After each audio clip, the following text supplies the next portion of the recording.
أما بعد فإن خير الحديث كتاب الله وخير الهدي هدي محمد صلى الله عليه وسلم وشر الأمور محدثاتها وكل محدثة بدعة وكل بدعة ضلالة وكل ضلالة في النار. قال الله تبارك وتعالى في القرآن المجيد والفرقان الحميد: فأعوذ بالله السميع العليم من الشيطان الرجيم من همزه ونفخه ونفثه. بسم الله الرحمن الرحيم. لا يستوي أصحاب النار وأصحاب الجنة أصحاب الجنة هم الفائزون. وقال تعالى في مقام آخر: فمن زحزح عن النار وأدخل الجنة فقد فاز. رب اشرح لي صدري ويسر لي أمري واحلل عقدة من لساني يفقهوا قولي. رب زدني علما. ربنا لا علم لنا إلا ما علمتنا إنك أنت العليم الحكيم. معزز سامعین کرام، آج کے خطبہ مسنونہ کے بعد قرآن حکیم سورہ حشر کی آیت نمبر 20 اور سورہ آل عمران کی آیت نمبر 185 کا کچھ حصہ آپ کے سامنے تلاوت کیا گیا۔ اللہ تعالیٰ ان دونوں آیتوں میں اپنے بندوں کو اس بات کی خبر دے رہا ہے کہ جو شخص جنت میں داخل ہو گیا وہ کامیاب ہو گیا۔ فرمایا: لا یستوی اصحاب النار و اصحاب الجنہ، جو جنتی لوگ ہیں اور جو جہنمی ہیں دونوں برابر نہیں ہو سکتے۔ اصحاب الجنت هم الفائزون، جو جنت میں داخل ہو گئے جنتی ہیں، دراصل وہی کامیاب ہونے والے ہیں۔ اور سورہ آل عمران کی آیت میں فرمایا: فَمَن زُحْزِحَ عَنِ النَّارِ، روز قیامت جو شخص جہنم کی آگ سے بچا لیا جائے، جہنم سے دور کر دیا گیا، وَأُدْخِلَ الْجَنَّةَ، اور جنت میں داخلے کا پروانہ مل گیا، جنت میں داخل کر دیا گیا، فقد فاز، تو تحقیق وہ کامیاب ہو گیا۔ پتہ چلا کہ جنت کامیاب لوگوں کی جگہ ہے۔ یہ کامیابی کس قسم کی ہے؟ اس کامیابی سے کیا مراد ہے؟ جیسا کہ ہم تمام جانتے ہیں کہ دنیا دارالامتحان ہے۔ اللہ تعالیٰ نے یہاں پر انسان کو پیدا کیا کہ وہ اپنے رب کو راضی کرنے والے کام انجام دے۔ دنیا میں ہو سکتا ہے ظاہراً وہ ناکام نظر آئے، زیادہ مال دولت اس کے پاس نہ ہو، غربت ہو، مفلسی ہو، مسکینی ہو، لیکن اگر اللہ کی شریعت پر وہ عمل کرتا ہے تو آخرت اس کے لیے نفع بخش ہوگی اور آخرت میں وہ کامیاب ہو جائے گا۔ تو جو لوگ جنت میں داخلہ پائیں گے وہ کامیاب ہو جائیں گے۔ تو ہمیں اور آپ کو یہ بات جاننی بہت ضروری ہے کہ آخر جنت ہے کیا، جنت کی نعمتیں کیا ہیں، اور جنت میں کیا کیا چیزیں ہیں جو جنت میں جائیں گے ان کو ملنے والی ہیں۔ تو اللہ تعالیٰ نے اہل ایمان کے لیے اور اپنے فرمانبردار بندوں کے لیے جنت تیار کی ہے، جس میں ایسی ایسی نعمتیں ہوں گی کہ جن کو نہ کسی آنکھ نے دیکھا ہے اور نہ ان کے متعلق کسی کان نے سنا ہے، بلکہ آنکھ کا دیکھنا اور کان کا سننا تو دور کی بات، وہ تو ہمارے تصور سے بھی بالا تر ہے۔ ہمارے پیارے نبی جناب محمد صلی اللہ علیہ وآلہ وسلم نے اس بارے میں جو خبر دی، آپ نے فرمایا: قال اللہ عز وجل، یہ حدیث قدسی ہے کہ اللہ تعالیٰ فرماتا ہے: اعددت لعباد الصالحین ما لا عین رأت ولا اذن سمعت ولا خطر علی قلب بشر، میں نے اپنے نیک بندوں کے لیے ایسی نعمتیں تیار کی ہیں کہ جنہیں نہ کسی آنکھ نے دیکھا ہے، نہ کسی کان نے ان کے بارے میں کچھ سنا ہے، اور نہ ہی کسی انسان کے دل میں ان کے متعلق کوئی تصور پیدا ہوا ہے۔ ایسی نعمتیں، یہ حدیث صحیح بخاری اور صحیح مسلم میں آئی ہے۔ تو پھر ہم کو اور آپ کو چاہیے کہ اللہ تعالیٰ کی اس جنت کو پانے کے لیے دنیا میں کوشش کریں تاکہ ہم کامیاب ہو جائیں۔ یہ ہے وہ نعمتوں والی جنت کہ آنکھ اور کان اور دل اس کے تعلق سے کوئی دیکھ نہیں سکتا، کوئی سن نہیں سکتا، تصور تک آنا بھی محال ہے۔ جنت میں زندگی ہمیشہ کے لیے ہوگی اور اس میں موت کبھی نہیں آئے گی۔ ہمیشہ کے لیے صحت و تندرستی ہوگی اور بیماری کبھی نہیں آئے گی۔ ہمیشہ کے لیے جوانی کا لطف ہوگا، بڑھاپا کبھی نہیں آئے گا۔ ہمیشہ کے لیے خوشحالی ہوگی اور بدحالی کبھی نہیں آئے گی۔ یہ جنت میں جو لوگ جائیں گے ان کو اللہ تعالیٰ عنایت کرنے والا ہے۔ حضرت ابو سعید رضی اللہ تعالیٰ عنہ، حضرت ابو ہریرہ رضی اللہ تعالیٰ عنہ، یہ دونوں صحابی تعالیٰ عنہ بیان کرتے ہیں کہ رسول اللہ صلی اللہ علیہ وسلم نے ارشاد فرمایا، اذا دخل اہل الجنت الجنت ینادی مناد، جب جنت والے جنت میں چلے جائیں گے تو ایک اعلان کرنے والا پکار کر کہے گا۔ کیا پکار کر کہے گا؟ ان لکم ان تحیوا فلا تموتوا ابدا، تمہیں یہ حاصل ہے کہ تم زندہ رہو گے، تم پر موت کبھی نہیں آئے گی۔ وَإِنَّ لَكُمْ أَن تَصِحُّوا فَلَا تَسْقَمُوا أَبَدًا، اور یہ بھی کہ تم تندرست رہو گے، کبھی بیمار نہیں ہوگے۔ وَإِنَّ لَكُمْ أَن تَشِبُّوا فَلَا تَهْرَمُوا أَبَدًا، اس طرح تم جوان رہو گے، کبھی بوڑھے نہیں ہوگے۔ وَإِنَّ لَكُمْ أَن تَنْعَمُوا فَلَا تَبْأَسُوا أَبَدًا، اور تم خوشحال رہو گے، کبھی بدحال نہیں ہوگے۔ یہ صحیح مسلم کی روایت ہے۔ تو نبی صلی اللہ علیہ وآلہ وسلم نے فرمایا کہ جنت میں جو لوگ جائیں گے اس طرح ہوں گے، نہ ان کو کوئی بیماری لگنی ہے، نہ ان پر کوئی بڑھاپا آنا ہے، نہ جو نعمتیں اللہ تعالیٰ کی ہیں وہ کبھی ختم ہونے والی ہیں۔ جو ان کی طبیعت چاہے گی اللہ تعالیٰ وہ چیزیں ان کو عطا فرمائے گا۔ تو ظاہر سی بات ہے، ایک انسان کو اپنی چاہت کے مطابق کوئی چیز ملنے لگ جائے تو اور کیا چاہیے اس کو۔ انسان چاہتا ہے دنیا میں ایسا ہو جائے کہ ہماری جو خواہشیں ہیں، ہماری جو چاہتے ہیں، اس کے مطابق ہمارا کام پورا ہو، جبکہ اللہ تعالیٰ نے دنیا میں انسان کو ایک محدود عمر دے کر بھیجا ہے، اور یہ خواہشیں تو اس کی پوری ہونے والی ہیں جنت میں، اگر وہ اللہ کی شریعت کے مطابق عمل کرے گا۔ قرآن مجید میں اللہ تعالیٰ نے اس بات کا ذکر کیا ہے کہ جنت کی نعمتوں میں سے ایک نعمت اس کے بڑے بڑے گھر اور قصور و محلات ہیں جو جنت میں ایک مومن کو ملنے والے ہیں، اور ہر مسلمان کی دلی تمنا ہے کہ اسے ان گھروں اور قصور و محلات میں سے ایک گھر اور قصر و محل ضرور مل جائے جس میں وہ رہائش پذیر ہو۔ اگر کوئی مسلمان ہے، آخرت پر یقین رکھتا ہے، تو یقیناً اس کی تمنا ہوگی کہ ہماری آخرت بن جائے، جنت میں داخلہ مل جائے۔ اگر اسلام نہیں سمجھا ہے اور دنیا ہی کے پیچھے بھاگ رہا ہے اور آخرت پر صحیح معنوں میں ایمان نہیں رکھتا، تو وہ کیا جانے دنیا اور آخرت، رسول اور نبی، جنت اور جہنم، سختی اور آرام، کیونکہ وہ غفلت کی زندگی میں پڑا ہوا ہے۔ اللہ تعالیٰ قرآن مجید میں فرماتا ہے، لَٰكِنِ الَّذِينَ اتَّقَوْا رَبَّهُمْ لَهُمْ غُرَفٌ مِّن فَوْقِهَا غُرَفٌ مَّبْنِيَّةٌ تَجْرِي مِن تَحْتِهَا الْأَنْهَارُ وَعْدَ اللَّهِ لَا يُخْلِفُ اللَّهُ الْمِيعَادَ۔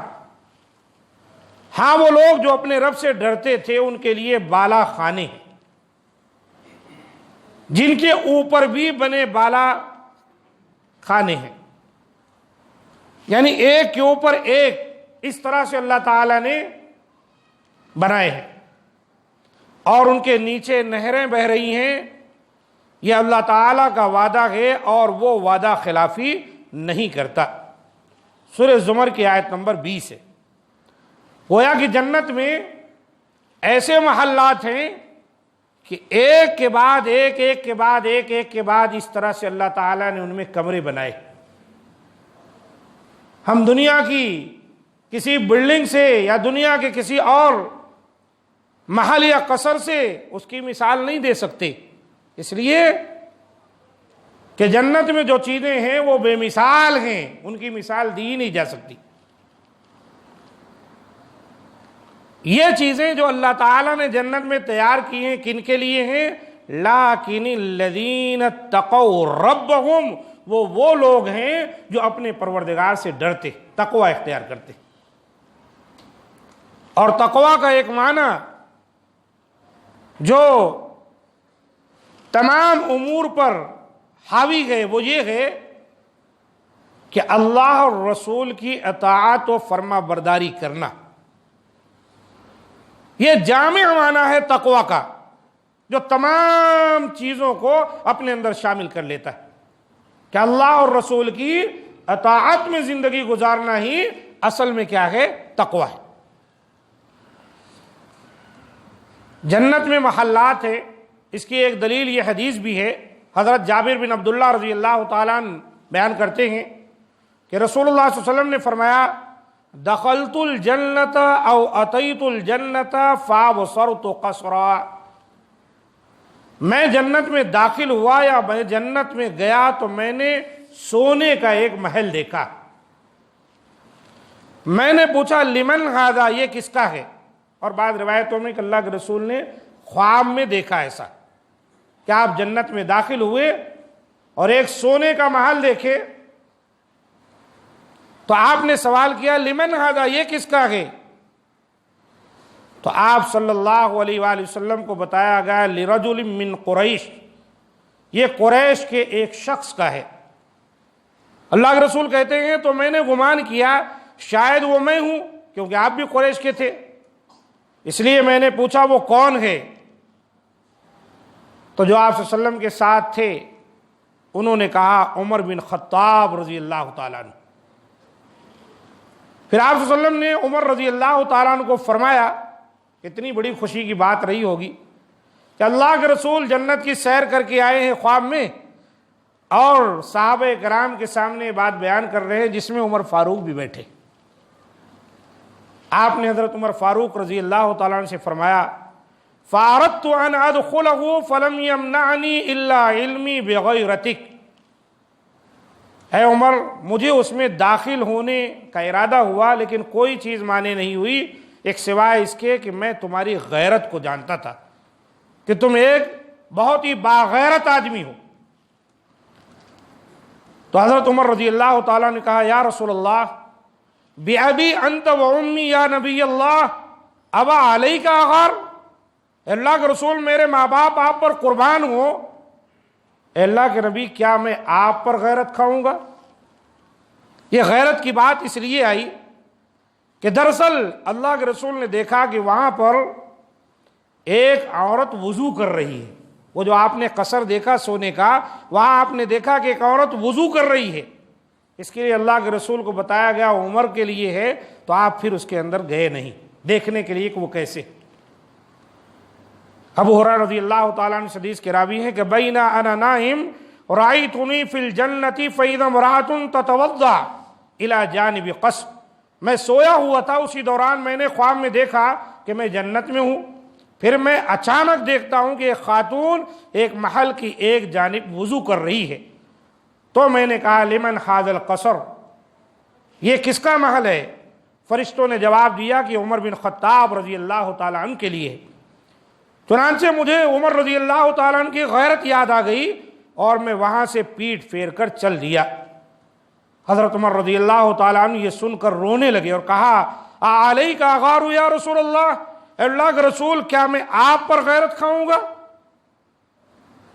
تو یہ نبی صلی اللہ علیہ وآلہ وسلم سے ثابت شدہ روایتیں ہیں جس سے پتہ چلتا ہے کہ جنت میں قصر یعنی محلات ہیں۔ یہ حدیث صحیح بخاری اور صحیح مسلم کی ہے، دونوں جو آپ کو سنائی گئیں۔ تو اللہ تعالیٰ نے جنت میں ایسی نعمتیں تیار کی. حضرت آسیہ بنت مزاحم یہ فرعون کی بیوی ہیں. فرعون جابر اور ظالم بادشاہ جس کو اللہ تعالیٰ نے غرق دریا کیا، اس کی بیوی ہیں.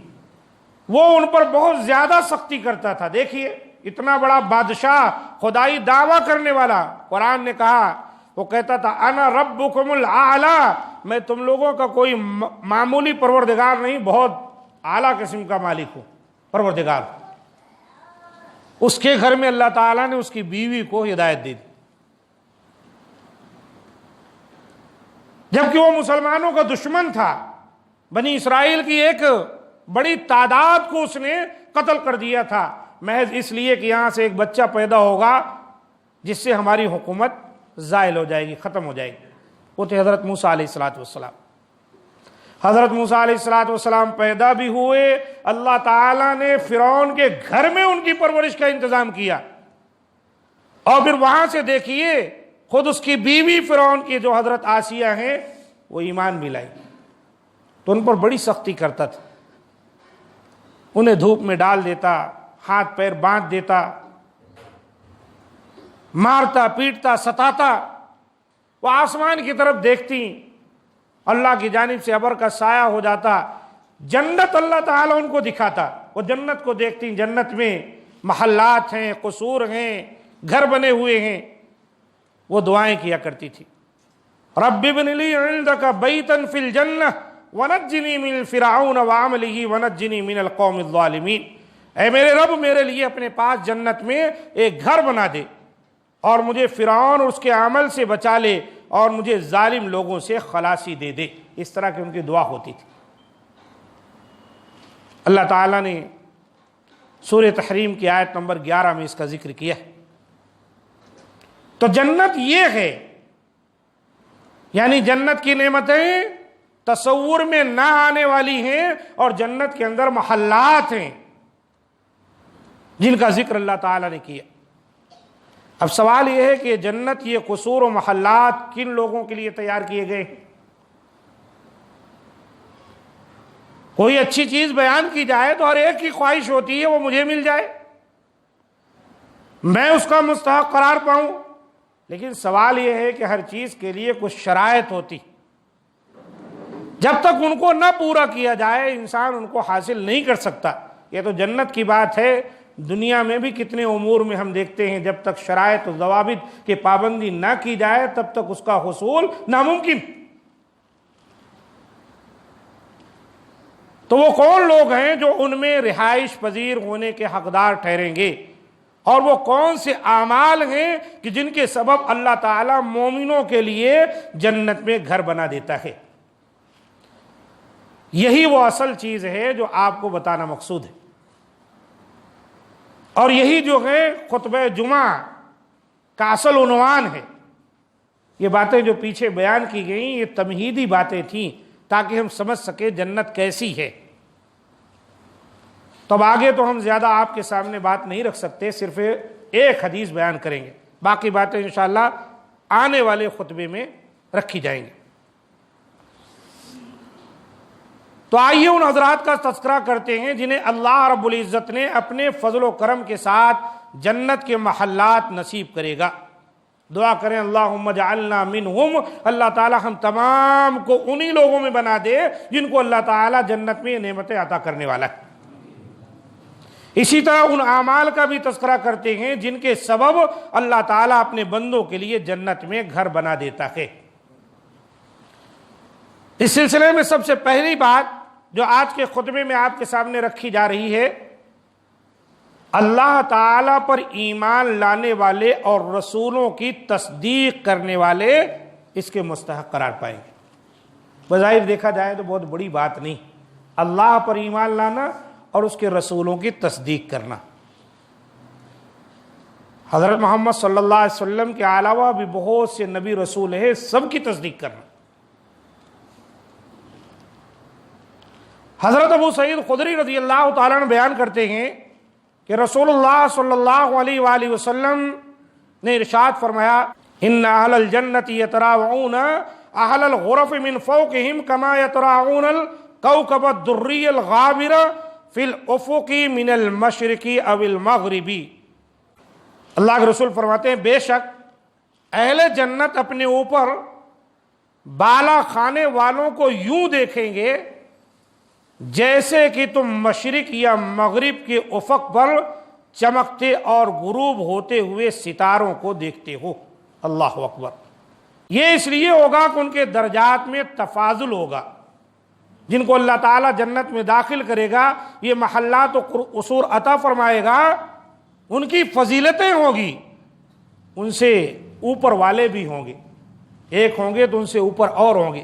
اس وجہ سے اتنا فرق ہوگا کہ نچلے والے لوگ اوپر والوں کو دیکھیں گے تو مشرق اور مغرب میں جیسے کنارے کوئی ستارہ نظر آتا ہے، اتنا فرق نظر آئے گا، ستارے کے مانند ان کا گھر دکھے گا۔ صحابہ کرام نے کہا یا رسول اللہ تلک منازل الانبیاء لا یبلغها غیرہم۔ صحابہ کہاں رکنے والے تھے؟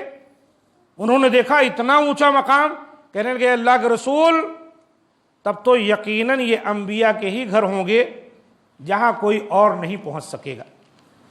تو آپ صلی اللہ علیہ وسلم نے فرمایا بلا، ہاں انبیاء کے تو گھر ہی ہیں، والذی نفسی بیدہ، کیوں نہیں، اس ذات کی قسم جس کے ہاتھ میں میری جان ہے، رجال آمنوا باللہ وصدقوا المرسلین، وہ گھر ان لوگوں کے لیے ہوں گے جو اللہ پر ایمان لائے اور جنہوں نے رسولوں کی تصدیق کی۔